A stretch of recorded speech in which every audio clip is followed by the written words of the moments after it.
News చూస్తున్నాం. ఇటు హైదరాబాద్ పైన యుద్ధం ఎఫెక్ట్ చూపిస్తుంది. ఇప్పుడు ప్రస్తుతానికి శంషాబాద్ ఎయిర్పోర్ట్లో 25 విమాన సర్వీసులని రద్దు చేశారు. ఇటు 12 రాకపోకలు అరైవల్స్కి సంబంధించి, అలాగే 13 డిపార్చర్స్కి సంబంధించిన సర్వీసెస్ని ఇటు ప్రస్తుతానికి ఇటు హైదరాబాద్ శంషాబాద్ ఎయిర్పోర్ట్లో రద్దు చేశారు. ఇటు ఉద్రిక్తతలు, ఇటు గల్ఫ్ దేశాల మధ్య ప్రస్తుతం నెలకొన్న ఉద్రిక్తతల నేపథ్యంలో ఇటు విమానాలని క్యాన్సిల్ చేస్తున్నారు.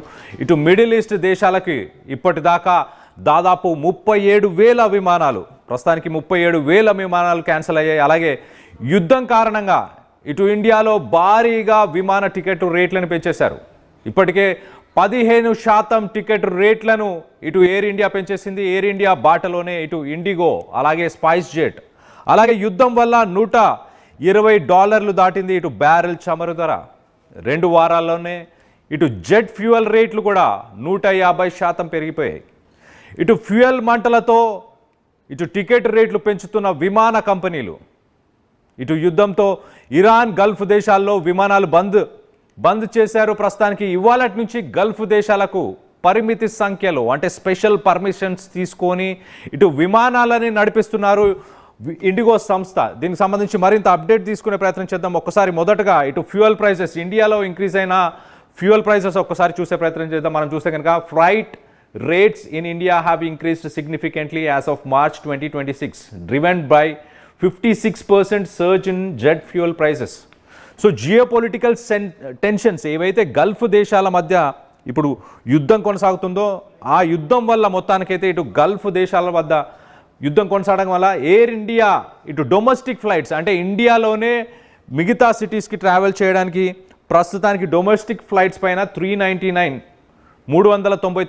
రూపాయల ఫ్యూయల్ సర్ఛార్జ్ని యాడ్ చేస్తుంది. అలాగే ఒకసారి ఇంటర్నేషనల్ ఫ్లైట్స్ ఒక్కసారి మనం చూస్తే కనుక ఇటు వెస్ట్ ఏషియాకి సంబంధించి $10 to $15 పెంచుతున్నారు. అలాగే ఆఫ్రికా ఇలాంటి కంట్రీస్కి వెళ్ళడానికి కూడా ఆల్మోస్ట్ ఒక $50 నుంచి $100 మొత్తానికైతే ప్రైసెస్ ఇంక్రీజ్ చేస్తున్నట్టు తెలుస్తుంది. ఒకసారి మనం చూస్తే aviation turbine fuel, ATF aviation turbine fuel. So సాధారణంగా ఫ్లైట్స్లో యూజ్ చేసే ఈ టర్బైన్ ఫ్యూయల్ ప్రస్తుతానికి ఆ ప్రైజెస్ 5.7% మార్చిలో ఎగ్జాక్ట్గా ఈ గల్ఫ్ రీజియన్లో కాన్ఫ్లిక్ట్స్ వల్ల మొత్తానికైతే ఇంక్రీజ్ అయినట్టు తెలుస్తుంది. దానివల్ల ఇటు కెపాసిటీ డిమాండ్ ఒకసారి మనం చూస్తే కనుక post pandemic travel demand remains high. 2025లో మనం ఒకసారి చూస్తే మిడిల్ ఈస్టర్న్ కంట్రీస్కి దాదాపు 100 మిలియన్ ట్రావెలర్స్, మిడిల్ ఈస్ట్లో ఉన్న దేశాలకి ఇటు Dubai, Bahrain, Saudi Arabia, Riyadh, Tehran ఇలాంటి ప్లేసెస్కి 100 మిలియన్ ట్రావెలర్స్ 2025లో వెళ్ళారు. ఇటు పాండమిక్ తర్వాత ఇదే హైయెస్ట్ ట్రావెలర్స్ ఒక్కసారిగా రిజిస్టర్ అవ్వడం. దాని తర్వాత ఇప్పుడు 2026లో 25% మిడిల్ ఈస్ట్కి వెళ్ళే టూరిస్టులు అందరూ కూడా తగ్గిపోబోతున్నారు. అలాగే ఫ్లైట్ సర్వీసెస్ ఒక్కసారి మనం చూస్తే కనుక మొత్తంగా ఇటు ఒక ఫ్లైట్ సర్వీసెస్ 37,000 ఫ్లైట్ సర్వీసెస్ ఇప్పటిదాకా ప్రస్తుతానికి మిడిల్ ఈస్ట్ కంట్రీస్కి వెళ్ళాల్సిన ఫ్లైట్స్ అన్ని కూడా యుద్ధం కారణంగా దాదాపు 12 రోజుల్లోనే 37,000 ఫ్లైట్ సర్వీసెస్ని క్యాన్సిల్ చేశారు.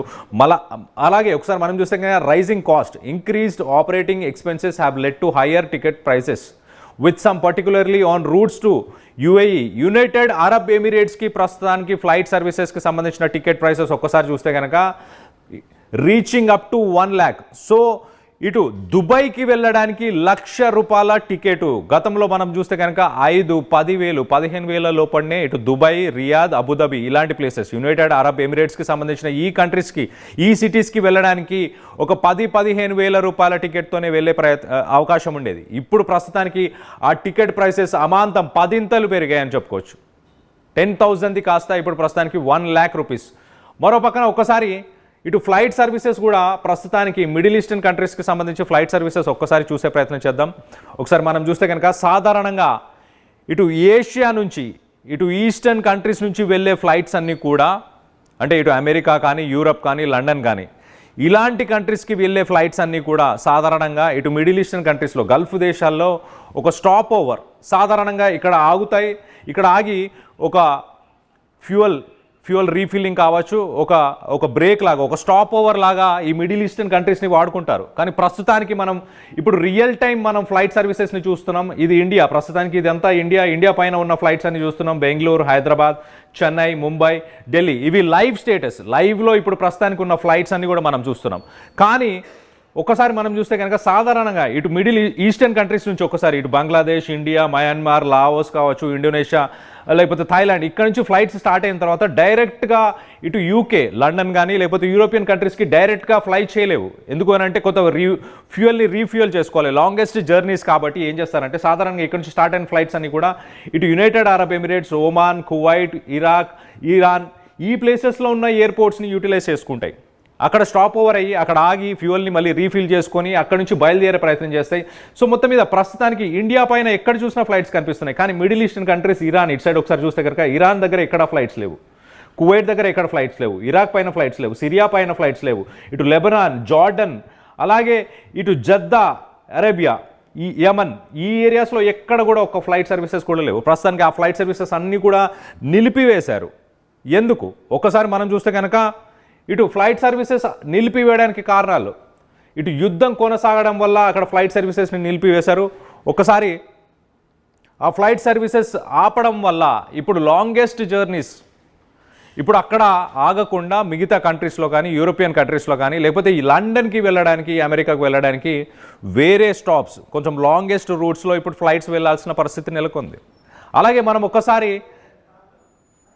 దానివల్ల ఎట్ ద సేమ్ టైం ఇటు ఫ్యూయల్కి సంబంధించి మనం ఒక్కసారి కనుక చూస్తే ఇటు ఫ్యూయల్ ప్రైసెస్, ఇటు ఫ్లైట్స్లో యూజ్ చేసే ఫ్యూయల్ ఏదైతే ఉందో ఆ ఫ్యూయల్ రేట్స్ కూడా ఇంక్రీజ్ అయ్యాయి.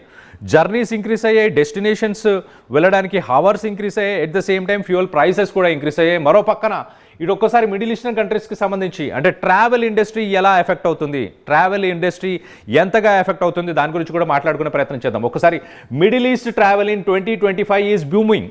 2025లో ఇటు రియాద్, అబుదాబి, సౌదీ అరేబియా ఇలాంటి కంట్రీస్కి ట్రావెలర్స్ టూరిస్టులు పెరిగారు. 2025లో పెరిగారు. రఫ్లీ 100 million international tourist and 5.9% growth in air passengers to an estimated 466 million. So మొత్తానికి అయితే 100 మిలియన్ టూరిస్టులు వెళ్ళే మిడిల్ ఈస్టర్న్ కంట్రీస్ కాస్త ఈసారి 24%, మొత్తానికైతే 25% ఈసారి డిక్లైన్ అయ్యే అవకాశం ఉంది. అంటే ఎంత సేఫెస్ట్ కంట్రీస్ అని ప్రొజెక్ట్ చేసుకున్న మిడిల్ ఈస్టర్న్ కంట్రీస్లో ఆ బిజినెస్, ట్రావెల్ ఇండస్ట్రీ ఎఫెక్ట్ అయింది.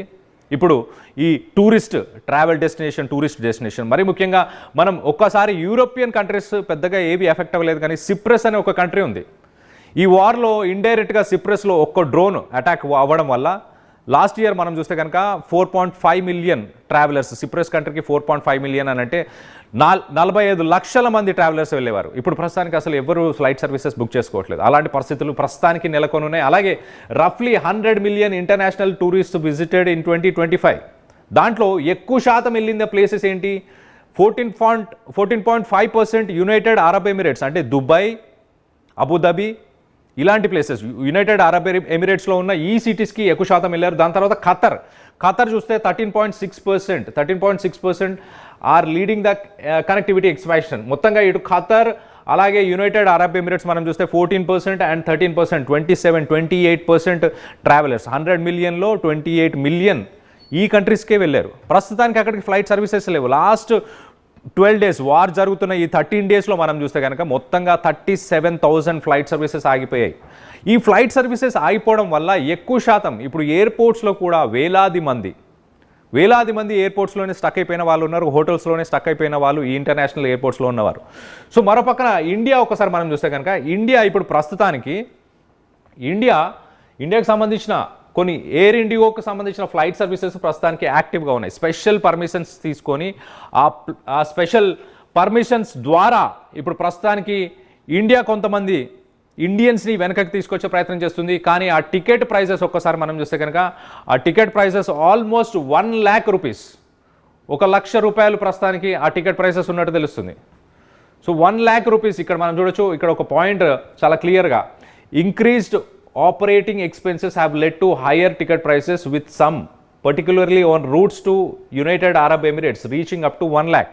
యునైటెడ్ అరబ్ ఎమిరేట్స్ అంటే దుబాయ్ కానీ అబుదాబి కానీ ఇలాంటి ఎయిర్పోర్ట్స్కి వెళ్ళే ప్రస్తుతానికి కొన్ని సర్వీసెస్ ఇండిగో కొన్ని ఫ్లైట్స్ని మాత్రమే లిమిటెడ్గా పర్మిషన్స్ తీసుకొని అక్కడున్న లోకల్ అథారిటీస్ అలాగే ఇక్కడున్న director general of civil aviation so civil aviation అక్కడున్న ఏవియేషన్కి సంబంధించిన అథారిటీస్తో డిస్కస్ చేసి కొన్ని ఫ్లైట్స్ని మాత్రమే, స్పెషల్ ఫ్లైట్స్ని, అంటే కొంత విఐపీస్ కావచ్చు, లేకపోతే హై కమిషనర్స్ కావచ్చు, గవర్నమెంట్ అఫీషియల్స్ కావచ్చు, లేకపోతే సామాన్య ప్రజలు కావచ్చు, వీళ్ళందరినీ కూడా వెనకకి తీసుకురావడానికి కొన్ని ఫ్లైట్ సర్వీసెస్ని, దాదాపు ఒక 10-15 ఫ్లైట్ సర్వీసెస్నే ప్రస్తుతానికి, హైదరాబాద్ నుంచి ఒక ఫ్లైట్ జద్దాకి, అలాగే మిగతాది ఇటు ఢిల్లీ నుంచి ముంబై నుంచి కూడా ఒక్కొక్క flight, to and fro flights 1-2.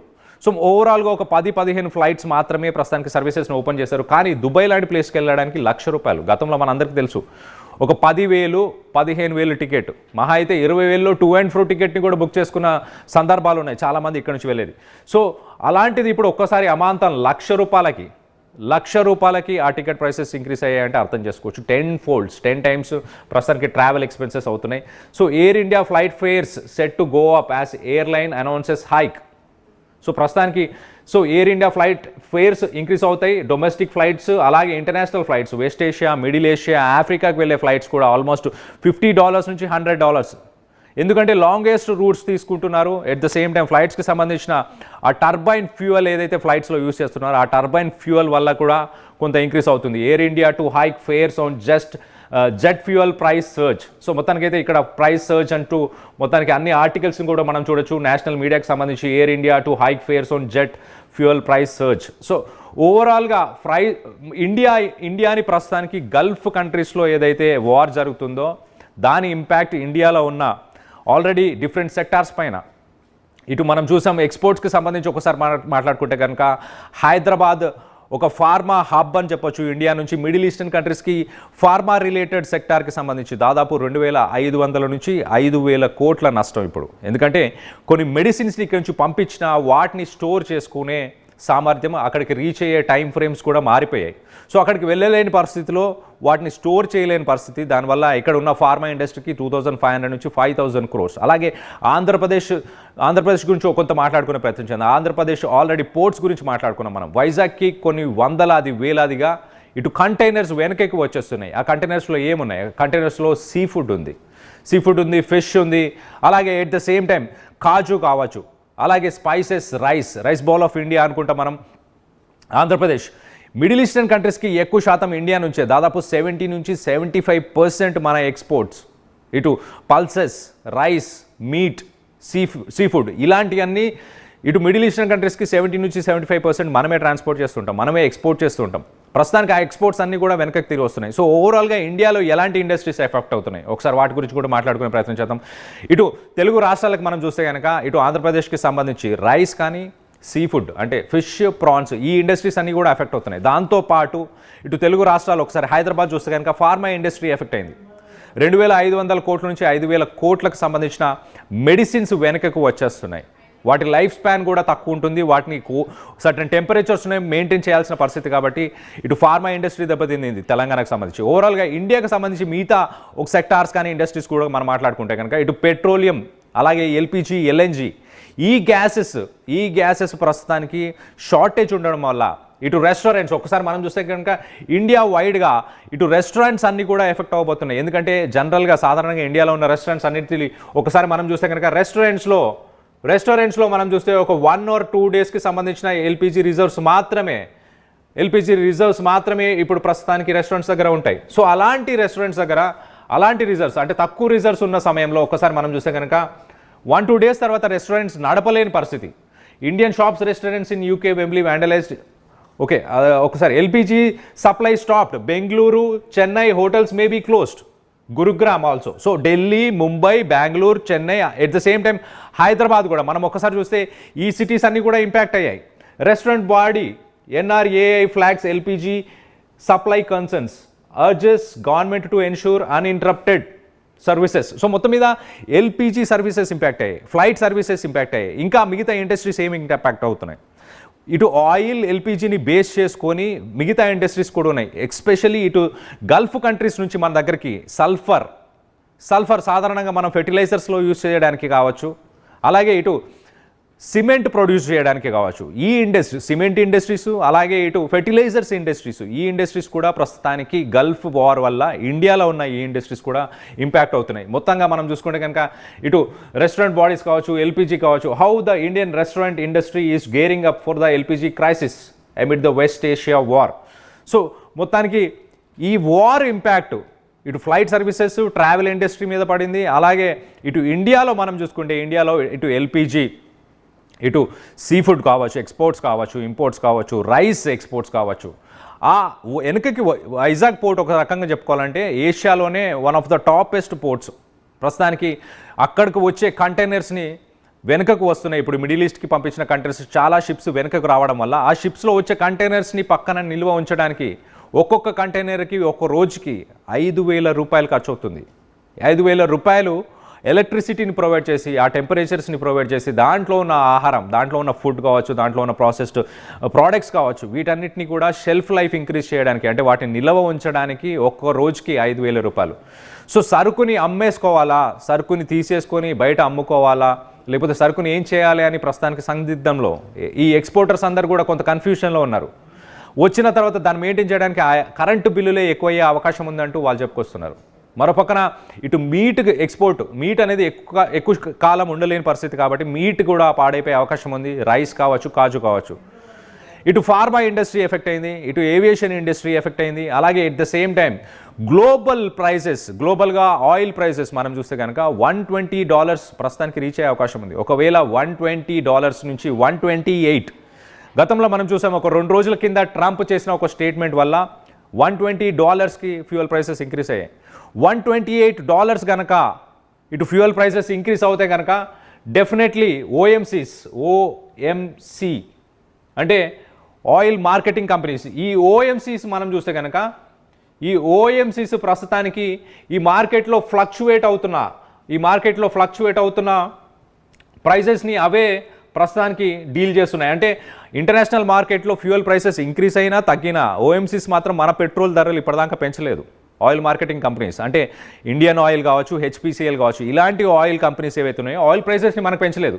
కానీ ఈ ఓఎంసీస్ ఎప్పుడైతే $128కి పర్ బ్యారెల్ ఇంటర్నేషనల్ మార్కెట్లో ఫ్యూయల్ ఆయిల్ ప్రైస్ కనుక ఒకవేళ $128కి ఎప్పుడైతే ఇంక్రీజ్ అవుతుందో ఆ రోజు ఈ హెచ్పిసిఎల్, ఇండియన్ ఆయిల్ ఇవన్నీ కూడా ఫ్యూయల్ ప్రైజెస్ని మనకు పెంచబోతున్నారు.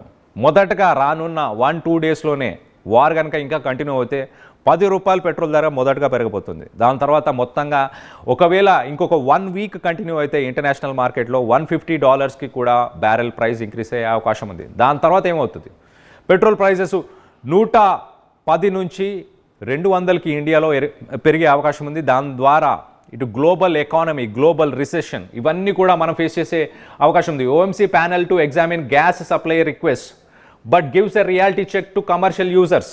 సో ఎల్పిజి షార్టేజ్ వచ్చింది కూడా దాని ద్వారానే. ఓఎంసీ అంటే ఇవే: Bharat Petroleum Corporation, Indian Oil Corporation, Hindustan Petroleum Corporation, HPCL, IOCL, మనం మాట్లాడుకున్నాం ఇటు బీపీసీఎల్, ఈ కంపెనీసే. HPCL, BPCL, IOC stocks crash up to 9% as crude hits 4-year high on US Iran war.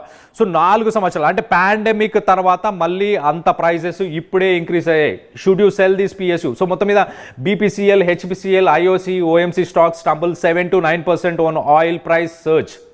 So మొత్తానికి అయితే వాటి స్టాక్ ప్రైసెస్ పడిపోతున్నాయి, ఎందుకంటే ఆ కంపెనీస్ లాస్లోకి వెళ్ళిపోతున్నాయి ప్రాఫిట్స్ లేకుండా.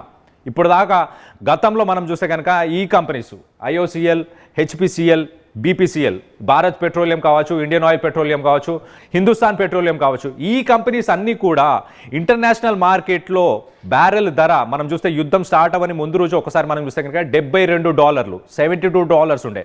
ఆ $72 కంటే తక్కువ $50కి కూడా అమ్మినా కూడా మన దగ్గర పెట్రోల్ రేట్ అదే $107, $110, $100. అంటే అక్కడ తగ్గినా కూడా లాభాలని వీళ్ళే ఎంజాయ్ చేశారు, మనకు తగ్గించలేదు. కేంద్ర ప్రభుత్వం తగ్గించలేదు, వీళ్ళు తగ్గించలేదు.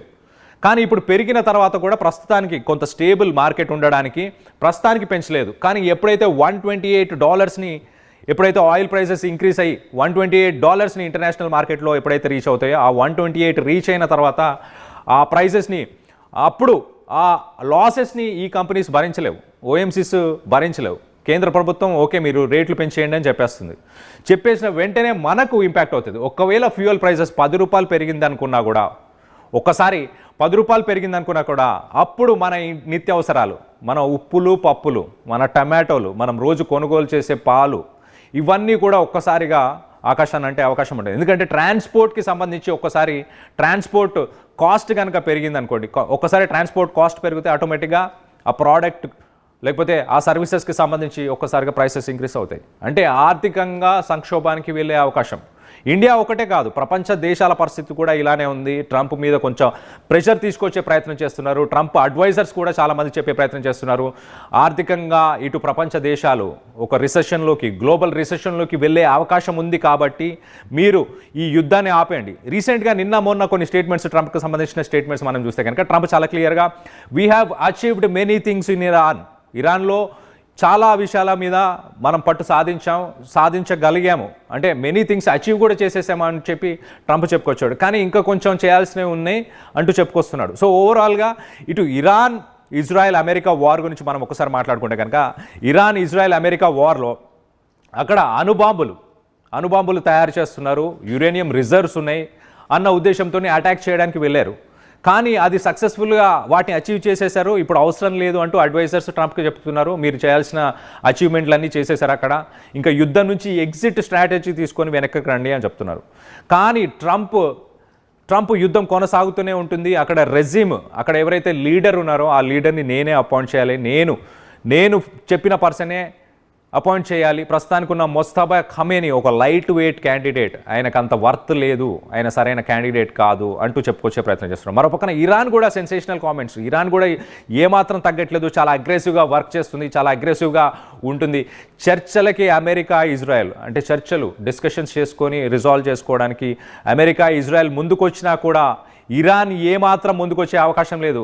We don't want to do it, we don't want to discuss అంటూ ఇటు ఇరాన్ చెప్పుకొచ్చే ప్రయత్నం చేస్తుంది. సో ఓవరాల్గా ఒకవేళ అమెరికా వెనకకు వెళ్ళినా కూడా, ఒకవేళ అంటే వార్ నుంచి ఎగ్జిట్ అయినా కూడా ఇరాన్ మాత్రం అగ్రెసివ్గా చాలా క్లియర్గా ఇరాన్ మాత్రం వార్ని కంటిన్యూ చేయబోయే అవకాశం ఉంది. మిసైల్స్ని ఒకవేళ అమెరికా వెనకకు తగ్గినా ఇరాన్ ఇజ్రాయెల్ పైన అలాగే అమెరికా పైన ఇంకా మిసైల్స్ చేసే అవకాశం ఉంది. సో రానున్న రోజుల్లో ఎలా ఉండబోతుంది? ఒకవేళ ఎల్పిజి ఆల్రెడీ షార్టేజ్, కమర్షియల్ ఎల్పిజికి సంబంధించి మనం చూస్తున్నాం, ఆల్రెడీ కమర్షియల్ ఎల్పిజికి సంబంధించిన షార్టేజ్ ఉంది, ఫ్యూయల్ ప్రైసెస్ ఇంక్రీస్ అయ్యే అవకాశం ఉంది. ఇటు అగ్రికల్చర్ ఇండస్ట్రీ అంటే రైస్ కావచ్చు, ఎక్స్పోర్ట్స్ కావచ్చు, ఇవన్నీ కూడా ఎఫెక్ట్ అయ్యాయి. ఇటు ఫార్మా సెక్టర్ కూడా ఎఫెక్ట్ అయింది. రానున్న రోజుల్లో ఏం జరగబోతుంది అనేది ఎప్పటికప్పుడు మీకు లేటెస్ట్ అప్డేట్స్ ఇచ్చే ప్రయత్నం చేస్తాం, ఎప్పటికప్పుడు మీకు నిజాలను ముందు పెట్టే ప్రయత్నం చేస్తాం. ఎప్పటికప్పుడు మీరు ఆర్టీవీని చూస్తూనే ఉండండి వారికి సంబంధించిన లేటెస్ట్ అప్డేట్స్ కోసం. సో రానున్న రోజుల్లో ఏం జరగబోతుంది? ఇటు ఇరాన్ యుద్ధంలో ఓడిపోయిందని మీరు భావిస్తున్నారా? అమెరికా గెలిచిందని మీరు భావిస్తున్నారా? ఏమనుకుంటున్నారు? మీ అభిప్రాయాలను కింద కామెంట్ రూపంలో తెలియపరచండి. అండ్ యుద్ధానికి సంబంధించిన లేటెస్ట్ అప్డేట్స్ కోసం ఎప్పటికప్పుడు ఆర్టీవీని చూస్తూ ఉండండి.